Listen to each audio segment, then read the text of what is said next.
Hi everyone, lovely to see you all again.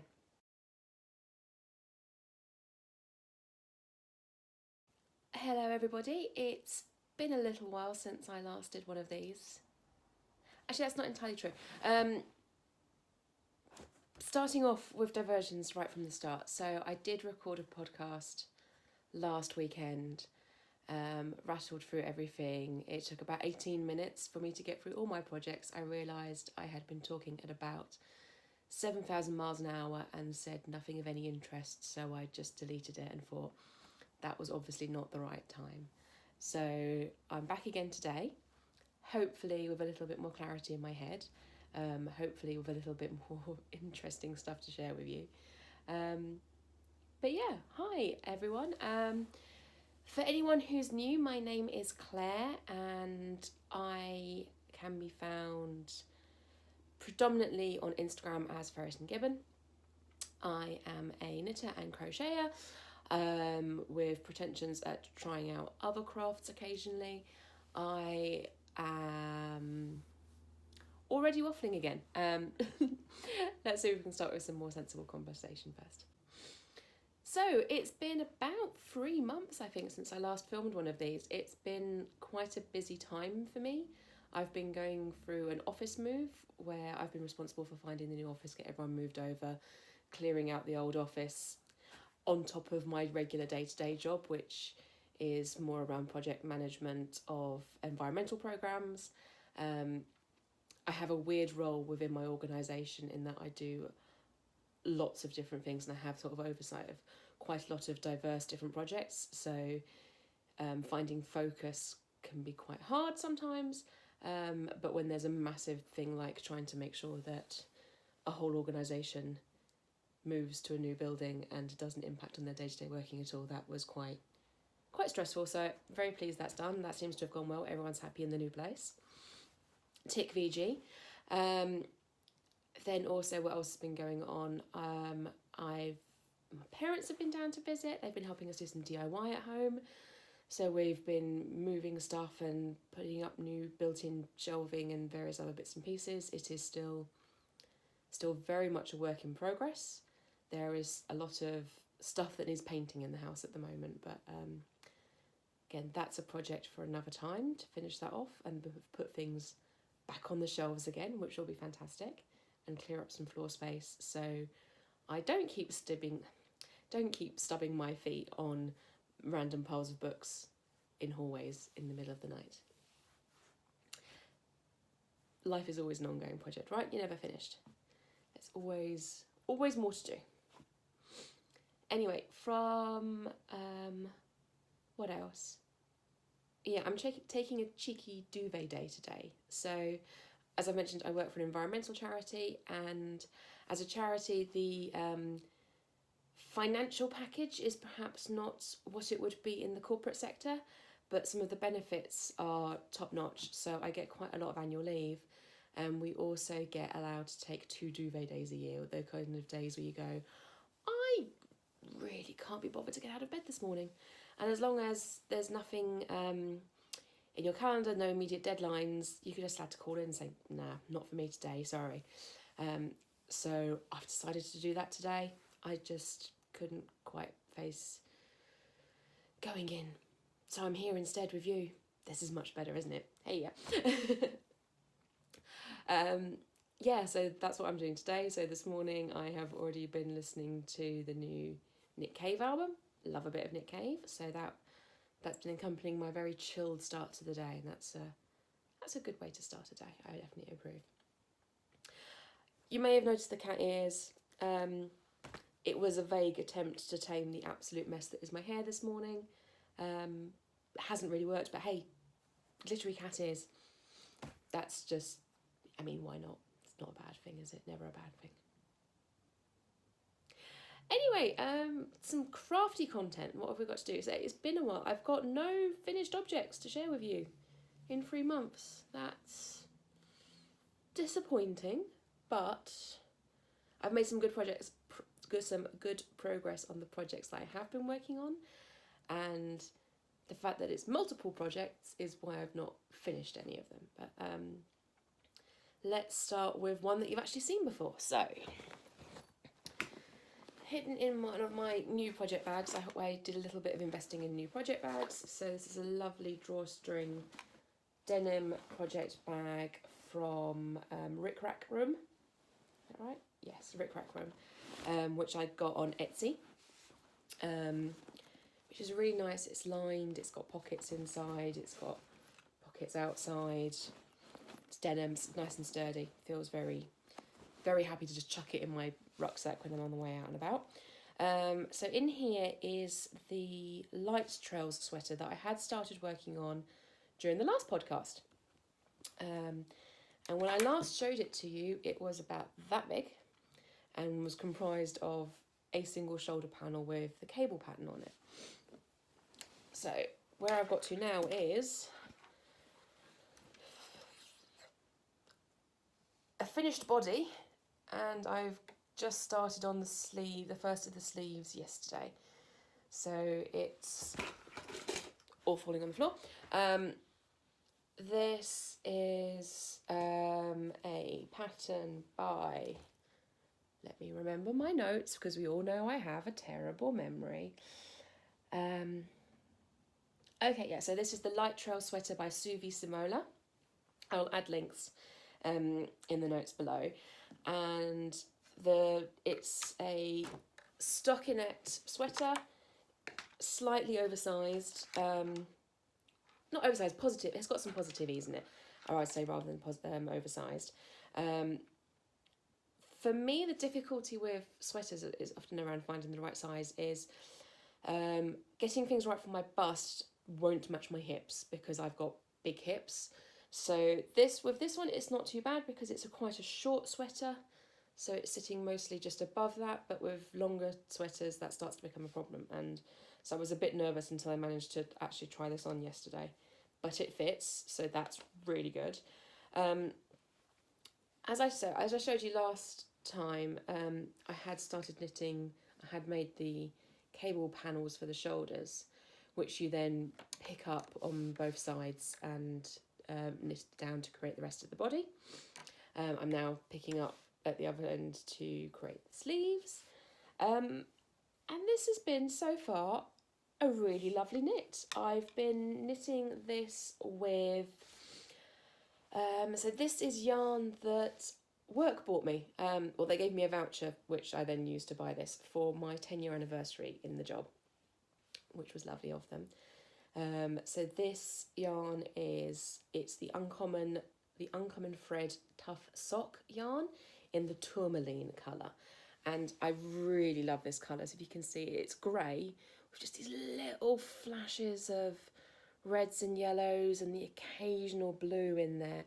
Just give it a bit of depth and sort of the different variations in the greys as well. So I'm a big fan of this. Really, really like that. I feel like there was something else I wanted to say about the yarn. Oh yeah, I've been doing some helical knitting on this sweater. So once I got to the bit where we picked up the shoulders and joined it, and it all joined together, I've been knitting all the stuff that's in the bits that are in the round at the bottom. I've been all doing that as helical knitting, which has been going really nicely. So just to try and prevent any big blocky colour changes when going from skein to skein, and that's been working really nicely.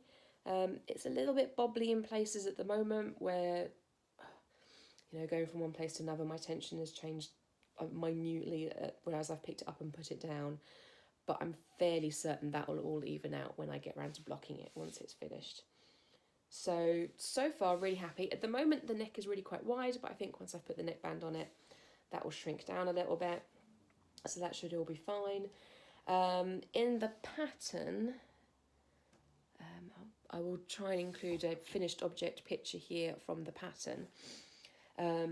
The sleeves come down to, I think there's different options on sleeves, whether you have shorter sleeves or full length sleeves, and I'll probably go for just below the elbow, so it's actually kind of similar to maybe a little bit longer than the sleeves on my boxy, so I think perhaps down to about here. invariably whenever I wear sweaters, I end up pushing the sleeves up anyway, so it makes sense to go for shorter sleeves. But then I wear arm warmers. But sweaters, I push the sleeves up on, but so that I got my arms free, but then I put arm warmers on. No one ever said I was logical. None of this makes sense, but hey, that's all good. So I'm really enjoying this pattern. One of the things I really like is the transition between the cable panels, where obviously you're purling and then the cable itself is the knit stitch, but then the sweater body is all stockinette. But the way it's transitioned between the two works remarkably well, that it's not really obvious that you've gone from a purl panel to a knit panel. It just blends really nicely. It's very clever the way that it's been done. So yeah, very pleased with the panel, with the pattern so far. It's been really easy to read and to understand.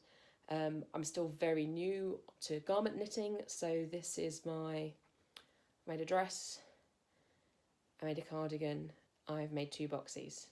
So this is only my fifth sort of body garment. But yeah, I'm really pleased with it so far, and now that I'm onto the sleeves, I hope to sort of power through it and crack on and get that finished as soon as possible. I've been knitting this predominantly during my commute, so I live on the south coast of England, but I work in London, so I have a relatively long train journey each day. So when I get the space around me when the train's not too chocked, it's great to be able to pull up my knitting and work through that. And actually, particularly on the cable bits, I find that sections where I need to concentrate on a pattern really quite more intensely, I find that doing that on a train is much easier than doing it at home, because at home there are all the shiny things to distract me, whereas on the train I can sort of focus on very much on headphones on, listen to music or podcast or something, but pattern and knitting and fewer visual distractions. So that works really well for me. So yeah, so that's as I said, the Light Trails pattern by Suvi Simola in the Uncommon Thread Tough Sock yarn, which has been on the needles now for about 3 months, but we're starting to approach an end point on that one. One of the reasons that hasn't progressed further is just after I'd started it, I was walking around in my boxy, which I had just finished, which I love a lot, and realised that there's only so many days you can wear the same sweater in a row without it getting weird and be smelly. So I thought, well, I'm going to need another boxy, aren't I? So I treated myself to another little bit of sweater's quantity of yarn. A little bit of a treat. This one is living in another new project bag, which I just love this pattern, this fabric on it. It's beautiful and dark and gothy, which is definitely very much my happy place. And so I've started a third boxy. I have this one, which is a fingering weight boxy, except that I made this out of sort of lace weight / cobweb weight yarn, but 3 strands held together. Hence, you've got sort of the lovely mild pattern. So this is made out of a grey, a blue, and a dark purple. The purple doesn't actually show up very much, but it's in there and it gives it a lovely depth. And I've made a worsted weight one out of, I think that was out of Malabrigo. Projects. I now pretty much use the Ravelry as my memory, because memory, not my strong mind. Manos del Uruguay, that's what I made the worsted weight boxy out of, which is lovely, but it's not quite cold enough for that yet, whereas this kind of lightweight boxy is perfect for my preferred weather conditions, which are cool and crisp, but no rain, might need a shawl, might need a hat, don't need a coat. Hate wearing coats. But anyway, so yes, I decided that I needed a third boxy, so I have cast on another one, which obviously the boxy is very much an oversized sweater, and when you are plus size to start with, oversized means oversized, so there's a lot of knitting goes into this. not making, well, I've made quite a lot of progress. There's still, unfortunately though, quite a lot to go, but it's nice. Basic knitting, really simple. Again, quite good television knitting, this one. This is, so if you're not aware, the boxy pattern is by Hoki Locatelli. She has done various different versions of it. There's a V-neck version, there's a worsted weight version, there's one with buttons on it, there's so the pattern is available either to be knit in the round or to be knit flat and seamed. I've obviously gone for the in the round version because who wants to purl? I heard there are people out there that enjoy purling. I don't dislike purling, but it's definitely faster to knit. But the seamed version, great if you like knitting flat and you do like purling, but it also has the advantage that it means that you can make it on a knitting machine, which is what Leslie over at Not Quite Enough Yarn has just done. So if you haven't seen it yet, head over to her podcast, I'll include a link, and you can see how she's made a boxy on her knitting machine in about a week and a half, 2 weeks. Again, 3 months. I've not been in the place to do as much knitting as normal, but still, 3 months, she's finished one in 2 weeks. Not jealous. Not jealous at all. I mean, I've got my own knitting machine. I could get it out and do it. I just need to find the space and the time and some way of cancelling the noise of it so I don't drive my neighbours bonkers. All in good time. One day I'll make that. I'll get it out and I'll actually learn how to use my machine properly. Anyway, so this boxy, as I said, still got quite a long way to go. Again, it's a crop sweater, so it's not going to take forever, but it is still quite a lot to go. This is being knit out of Stranded Dyeworks. So that's Amy Florence's yarn company. This is Stranded Dyeworks MCN, the Merino Cashmere Nylon, which unfortunately she is discontinuing. Because apparently it's just not as popular a base as some of the others, but it is so soft. I will be sad to see it go.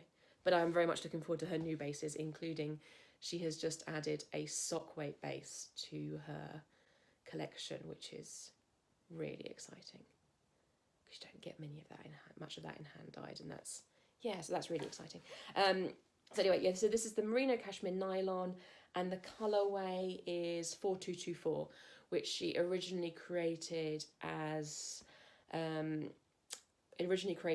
for the SSK retreat last year. Yes, last year, but has since put it into sort of more regular production, and it is a beautiful, again, a sort of a variated green and cream with little bits of brown in there. It's quite a lot lighter than my usual colour palette. I tend to wear a lot of black and dark grey, but I thought I would try to encourage myself to wear something a bit different occasionally. So yeah, it's a boxy. I mean, if you've watched any other knitting podcasts, you have seen other boxies. But yes, very pleased with this. Very happy. Just a lot more to do, and I'll just keep going on to that one as I go. Yeah. And I don't think I mentioned it, but the new project bag was also an Etsy purchase, but this one is by Vintage Lindy Lou. Passionately creative, it says. And again, it's got some little inside pockets, and it's got a lovely big arm strap, which is great. So this has currently got a sweater's quantity of yarn in it and room to spare. So fantastic for big sweaters or small blankets. Lovely size project bag. The other thing that I have been spending a lot of time on, so, and then again, I'm going to blame Amy Florence of Stranded Dyeworks for this, because a couple of weeks, maybe a month or so ago, she was showing off her latest finished granny stripe blanket, and I was like, oh, I've not done any crochet for a while. I really fancy starting that. So I thought I will take inspiration from her. I will follow the same pattern for it, which is an Attic 24 pattern. Again, I'll link below.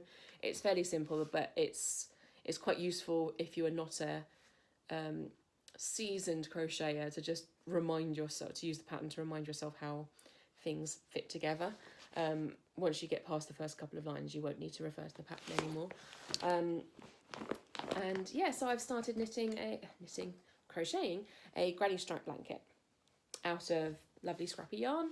So lots of mini skeins have been going into this, leftovers from other projects.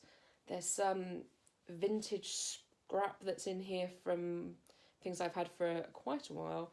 And I'm really enjoying working on this and picking the colour combinations. So I'm not being too rigid about what colours go into it, but what I'm just trying to think of is making or trying to get sort of a nice association between different rows.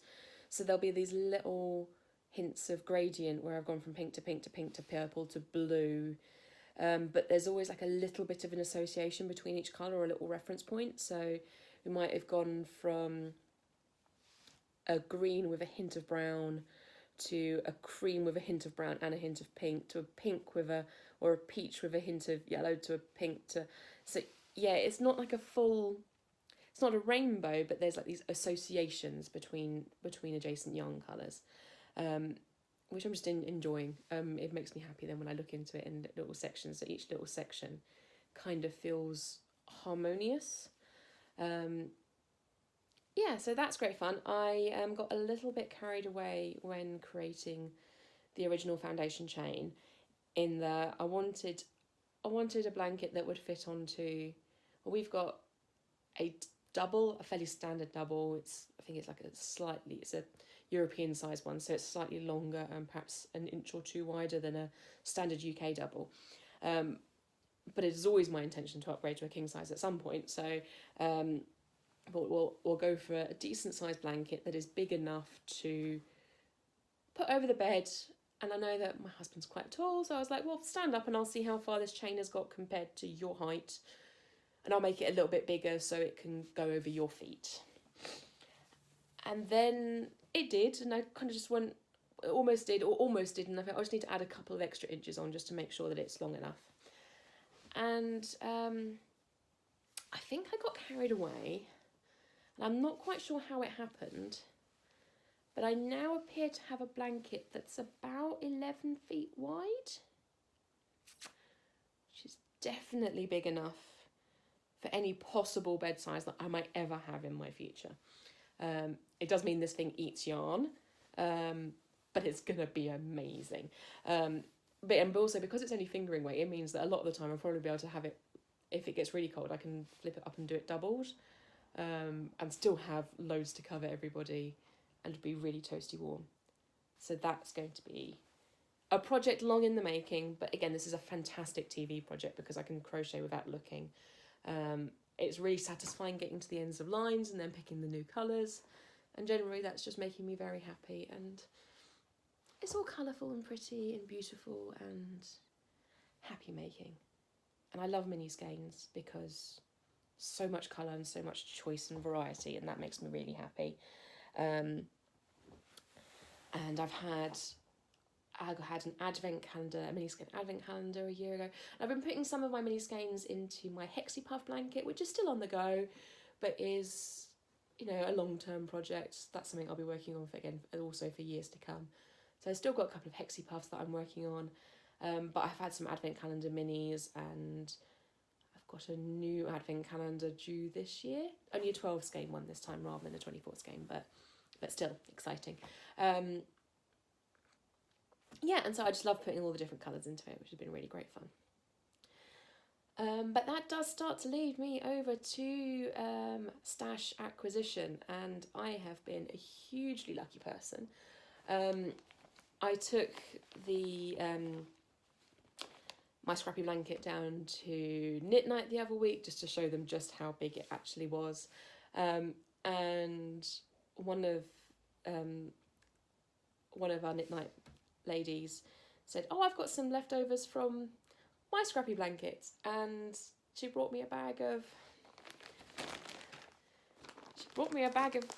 minis and ends and leftovers and bits, and I haven't even finished going near these yet, and I'm so excited to have a bit of a rummage through those. So I will, I'll start to share those with you as I add them into the blanket, rather than trying to pull out and they'll go everywhere because there's quite a lot of them in there, and I'm a very lucky person and I'm very happy about that.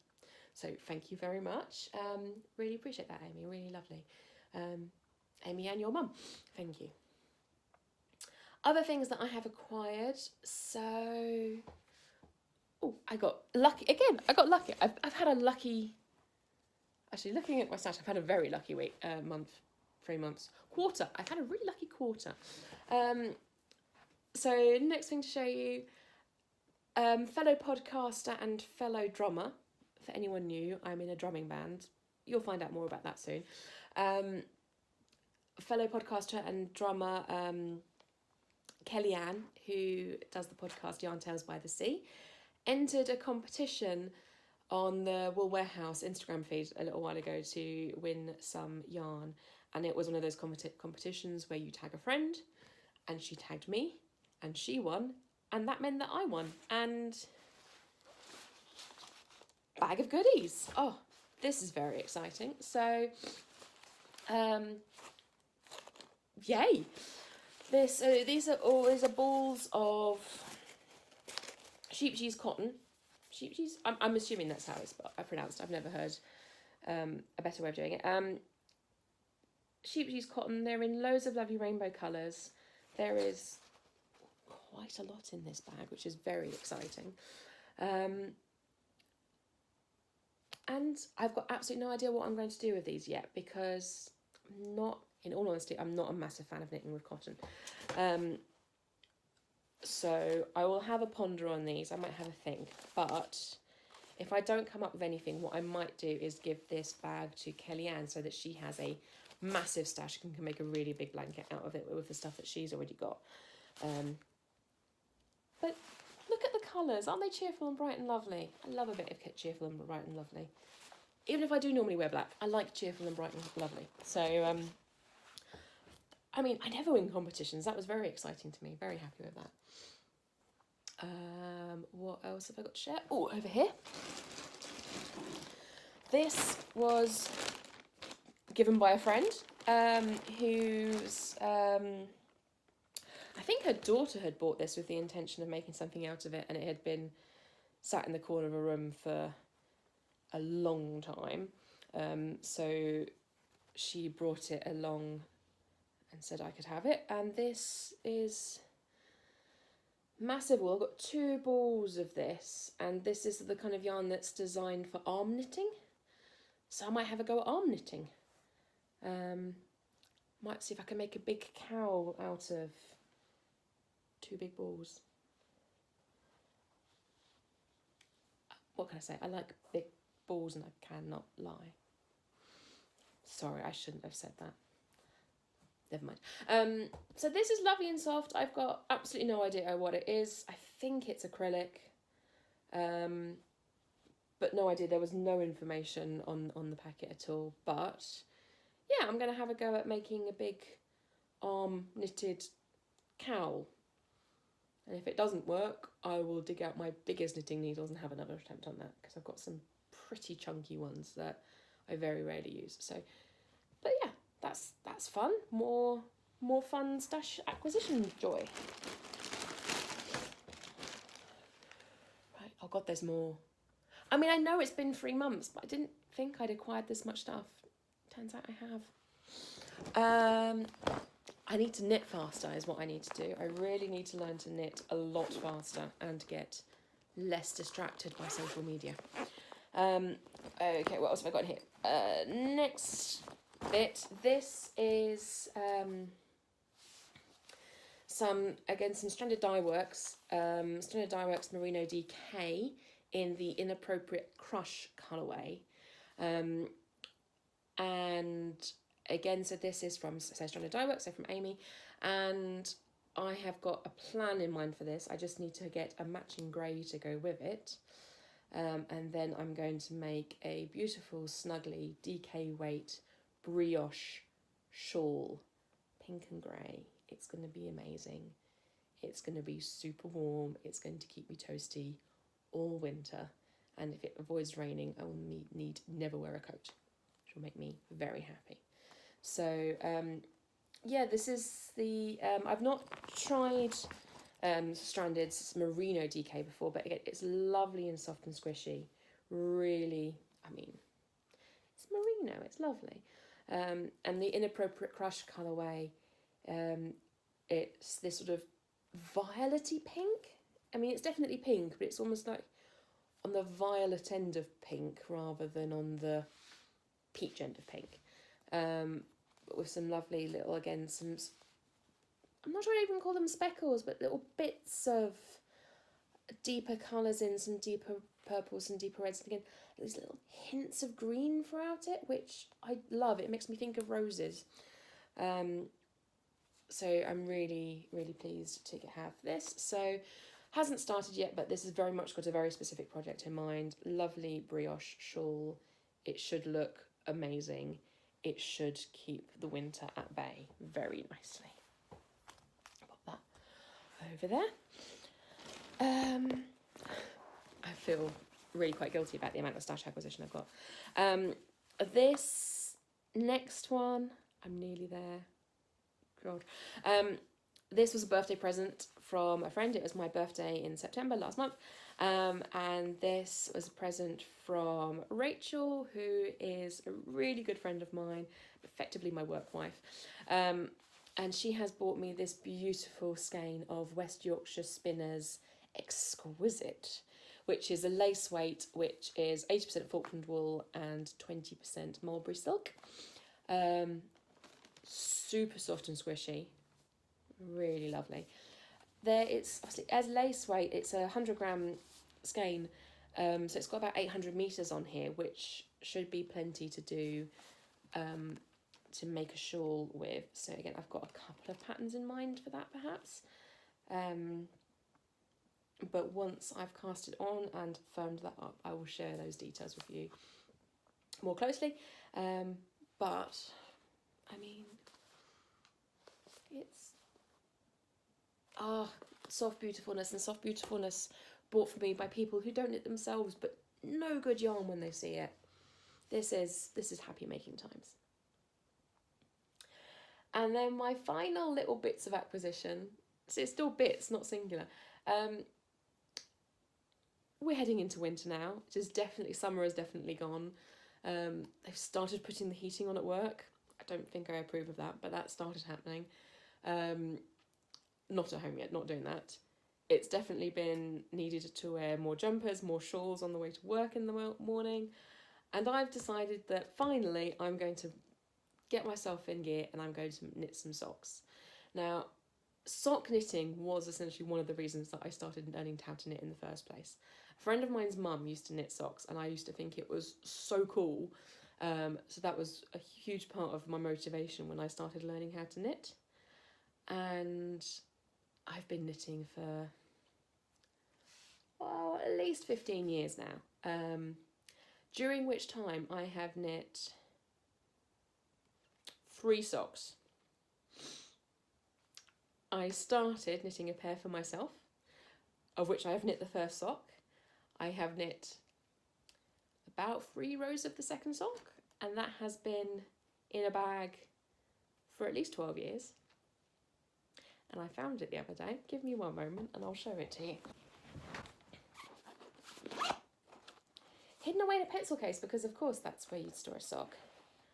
This is my first ever sock, which suffered severely from second sock syndrome.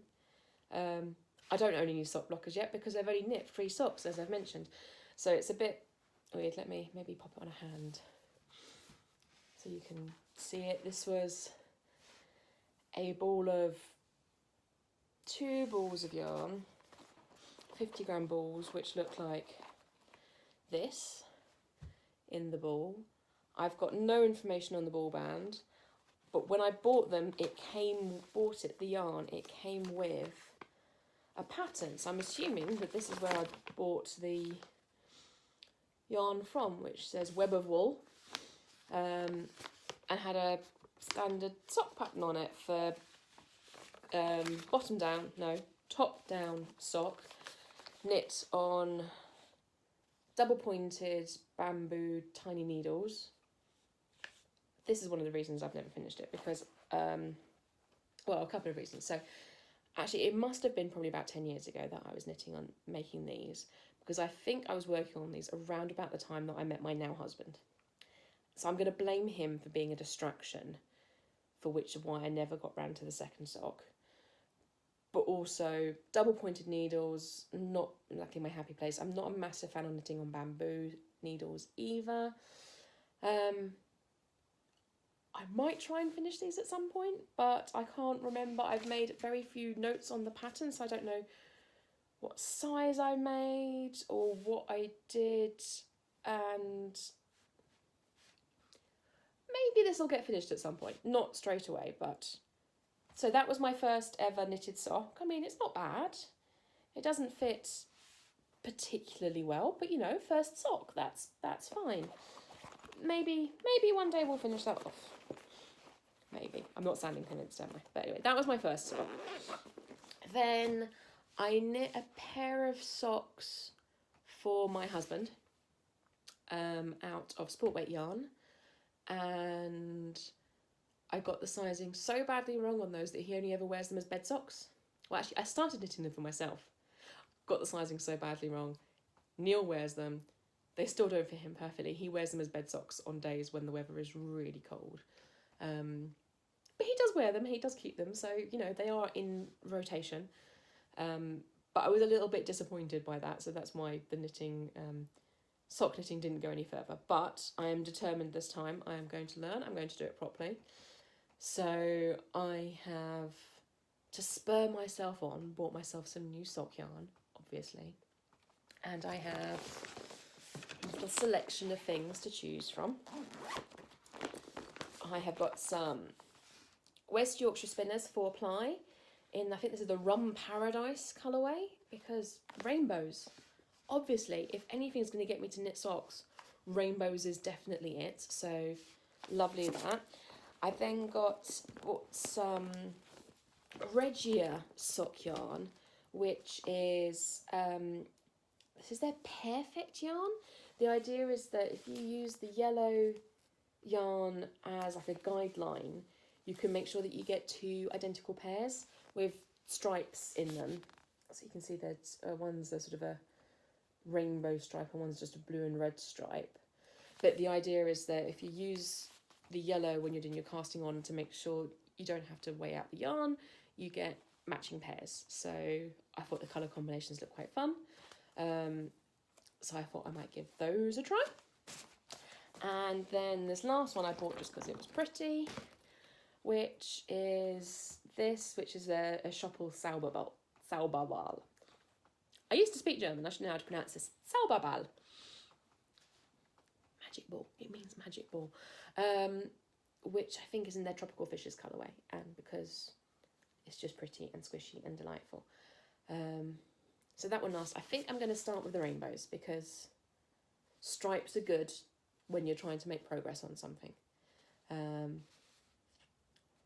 I know everyone's recommended Winwick Mum's sock patterns to start with, but it's a cuff down pattern, and there's just something about me that's just rebelling against cuff down.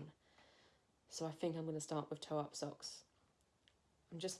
I'm more confident about getting the right fit if I do toe up, partly because as a plus size person I've got quite large calves, so I'm thinking that if I can start toe up I can get like a more standard foot fit and make sure the foot fits, and then I can always just increase the calf a little bit with some extra ribbing or some extra increases if necessary to get a really comfortable fit on my legs.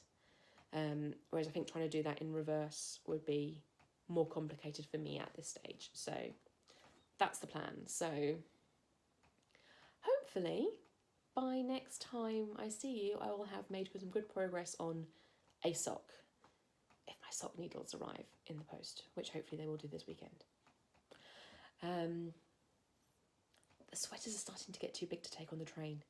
especially when it gets to winter and you're carrying more stuff around with you anyway. So it might be, socks might become good commute knitting, and I'll have to stick to the sweaters in front of the TV. We'll see how that goes. But that is a tour through my yarny life at the moment. What else am I up to? What else is going on? Oh, so as I mentioned, I'm in a local drumming group, and as part of that drumming group, we take part in a lot of the local bonfire celebrations. And in East Sussex, there are a lot of bonfire celebrations. So this is where it might get confusing for people who are not in the UK. So in the UK, we celebrate Fireworks Night on the 5th of November as a commemoration of the time that Guy Fawkes tried to blow up Parliament.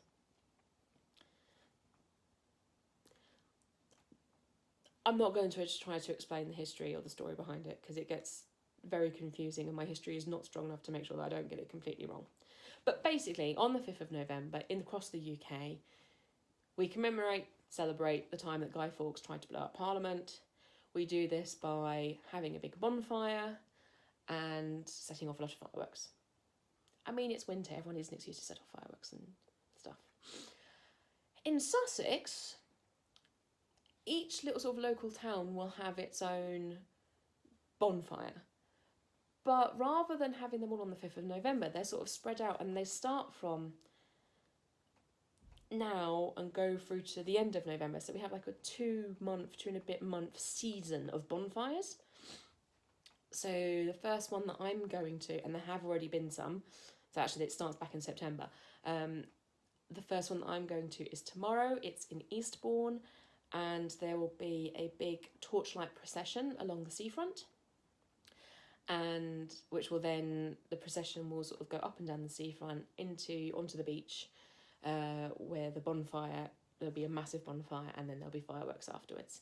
The procession will be formed up of a lot of the local bonfire societies. So again, each of these local villages and towns will have their own bonfire society. They'll all have their own look, often stripy jumpers, which comes from sort of the smugglers tradition.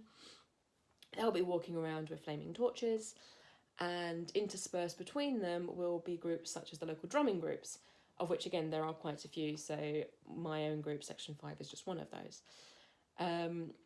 It makes for a really interesting spectacle with fire and drums. It's a really nice thing to do in the winter. It's a good way of bringing cheer to people in winter, because it's dark, it's dreary, it's often raining.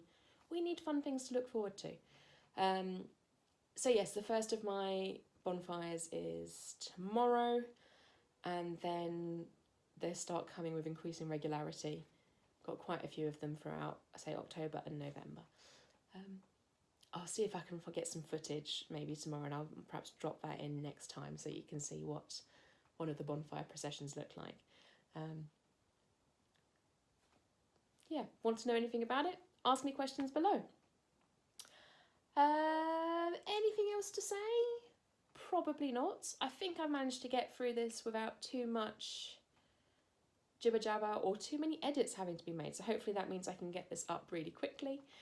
Sorry again, it's been such a long time. It's kind of the way my life is. It's all a bit sporadic. I will try to come back again soon, but I hope you don't mind. And obviously there's loads of other podcasts to watch in the meantime. You don't have to wait for me. As I said, any questions, drop me a note. Lovely to see you all again. I hope you all come back, and have a lovely time. Bye.